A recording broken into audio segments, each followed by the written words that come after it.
If you're just joining us, I'm your host, Andrea Williams from Jammin 98.3. We are celebrating the life and legacy of the late, great Dr. Martin Luther King Jr. on this King Day of Service. Today actually marks the 26th anniversary of the Day of Service, and we are all encouraged to make it a day on and not a day off. Our goal today is to highlight outstanding organizations and businesses that bear Dr. King's name right here in Milwaukee. This presentation is brought to you by Milwaukee Health Services Incorporated. They have two locations you can visit. The Isaac Cox Heritage Health Center at 8200 West Silver Spring Drive, and the MLK Heritage Health Center located at 2555 North Dr. Martin Luther King Drive. My next guest is truly a trailblazer, making history as the first African-American woman to be named the director of the Milwaukee Public Library system, Miss Joan Johnson. How are you?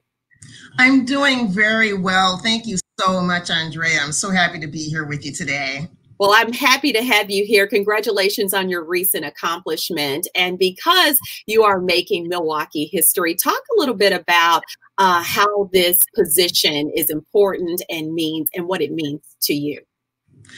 This position is so personal to me because I have been in libraries pretty much, it feels like, all of my life.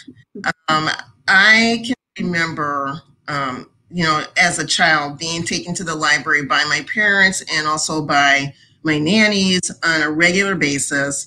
And it's always been an important part of my education. I always used the libraries on a regular basis in grade school, all the way through high school and college and graduate school.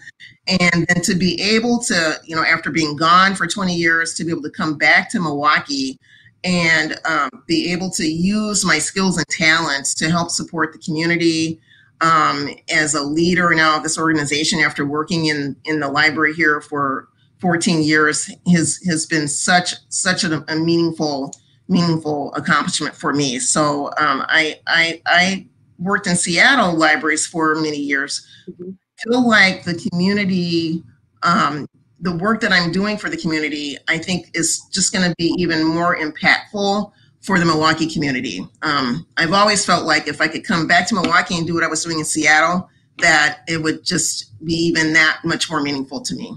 I think that's awesome. So you talk about, as a young child, remembering taking those trips to and from the library. So in this day and age of digital technology, how do you keep our local libraries relevant and make it a place where young people want to be? We've been doing a number of different kinds of activities. And when you talk about young people, we kind of have three layers of young people. Yeah. So we really approach sort of the education piece. It's like a three-pronged, actually it's really four-pronged approach.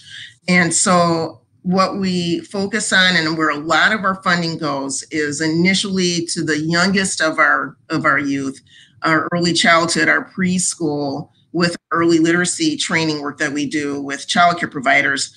Then our next layer is school age, where we have wonderful programs that we are implementing in grade schools and high schools. That's our Library Now Library Card campaign, which provides virtual accounts, virtual access to all of our online resources through the library. A physical card is not necessary for that access. And we have partners with a public school district, other private schools and charter schools, and then one other organization that helps facilitate that for us. And then we have our Teen Connected Learning Program, which is making it possible for us to really engage teens by having them participate in this program as interns. They get paid a stipend that is, and they learn how to be, for some of them, how to be workers and contributing to the community as employees. And they actually work with our staff and help us develop programming for their peers. And a number of the programs are based in our makerspaces at our new branches. So they're not only learning how to be contributing members of society and getting paid as employees, but they're also learning skills, technology skills, using all of the wonderful equipment and resources that we have in these maker spaces. Yeah, so it makes a lot of sense. I read that you said that library is not just informational, it's empowering. So I'd like to talk a little bit about the King Library specifically. It's one of our community libraries that has been around since 1971, and it was in 1973 that it was rededicated in honor of Dr. King. Talk about the importance of that. Well, Dr. King's legacy, of course, is so critical for all of us to remember, really, him as just representing one of many people who have fought for many years to help lift people of color, Black people in the community, and to have a branch that we have named after King to really just be that reminder for all of us that, that we must not let, we must not take our eyes really off the prize, that that the freedoms that we enjoy now are still, not entirely where we need to be. And that thinking about the work that he did and so many others did to help us get where we are, to be really considered, to be, equal, to be considered, that your potential is valued, that we are all treated with the expectation that we will succeed and that we have something of value to contribute to our communities and to our families and our societies, that everyone is completely valued for the potential, the human potential, the gifts and skills that they bring to the table, and that can be contributing to their community.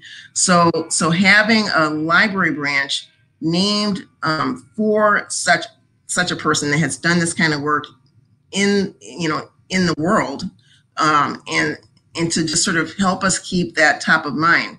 And the library is a perfect kind of a perfect example, I guess, of a place where people can continue to do that work, to fight for freedom, to fight to be treated equitably, to fight for justice, and to be in a place where you are going to be treated with all that respect, as an equal, as a person who has value, as a person who has talents and skills to contribute. And to be able to use the resources that we have at the library to really sort of support our own work to achieve educationally and financially, and to really just be part of contributing to the community. So a library is a place where a person can pursue all of those efforts. Yes, and you guys do such an amazing job, and a lot of people probably don't stop to think about it, but you help to pretty much bring that digital divide together. You fill that gap, because there are so many people who do not have access to Wi-Fi and all of these different things that some people take for granted. The library has always been there to provide those services and so much more. So that is definitely a part of Dr. King's dream, to make sure everyone has access to the same things.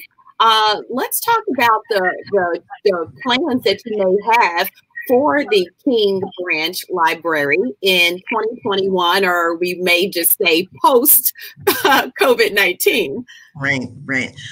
So things are moving along. I mean, we are going to be bringing on an architect very soon, and we'll be working. We'll have an internal team working with the architectural team. But together, we're going to plan the community engagement piece. That is going to be a really important part of this entire process. We really, really want to hear from the community. I know, every project that we do, we always engage the community, but I'm actually going to be doubling down on that for this particular project.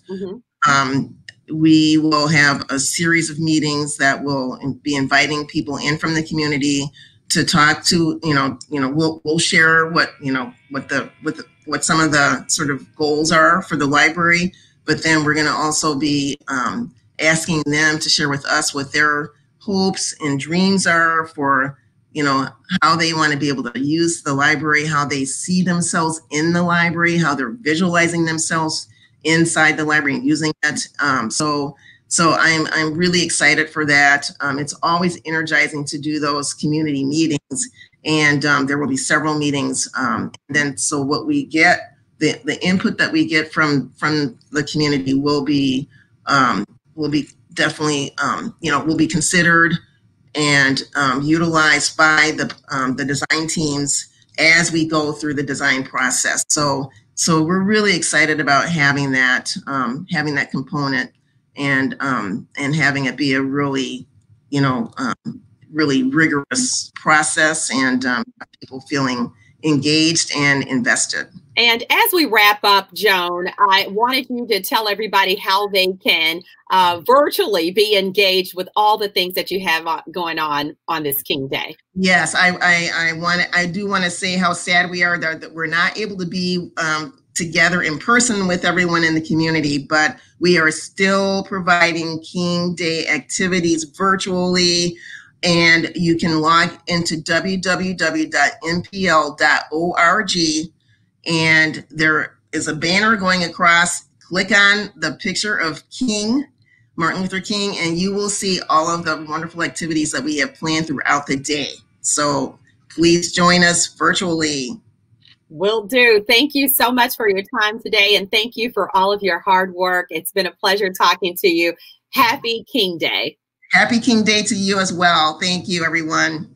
Joan Johnson is the director of the Milwaukee Public Library System.